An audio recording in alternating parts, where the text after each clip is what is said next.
Vita soniny maraina teo kosa ny fanaovatsy ny mpiara-miasa teo amin'ny banky afrikanina ho an'ny fampandrosoana sy ny ministeran'ny vola sy ny teti-bola. Izy ity moa dia ampiarina mahakasika ny famatsiana angovo azo avaozana. Ny tanàna Nosy be kosa ny voakasika ao anatin'izany tetikasa izany.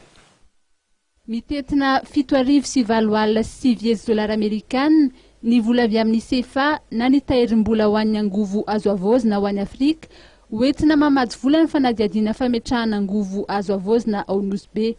Vita ny maraina teo fanaovana siny teo amin'ny solotena maritry ny banky afrikanina ho an'ny fampandrosoana na ny BAD sy ny ministry ny fitantanam-bola sy ny teti-bola Hery Rajaonarimampianina.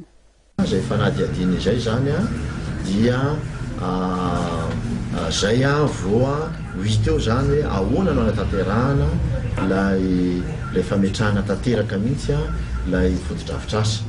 Ny tsara ho marihana lay tenenina Andriamantoa représentant résident teo hoe ny pôle intégré de croissance zay azo lazaina hoe projet vatsiany Banque mondiale vola no miara-miasa aminy ao anatin'izao fotodrafitrasa fa mbola ao anatin'ny fanadihadiana izao dia tsara ihany zany ny lazana fa dia na ireo mpamatsy vola aza dia miara-miasa anatanteraka ny fametrahana fotodrafitrasa eto amin'ny firenena.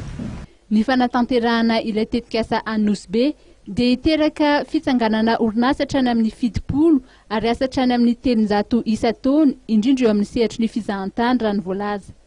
Nambaran'ny ministra Hery Rajaonarimampianina ihany koa fa mandeha tsikelikely ny fanefanan'ireo fournisseur an-drirama ary eo ampijerevana ihany koa ny ady atao amin'ny firongatry ny andiam-balala.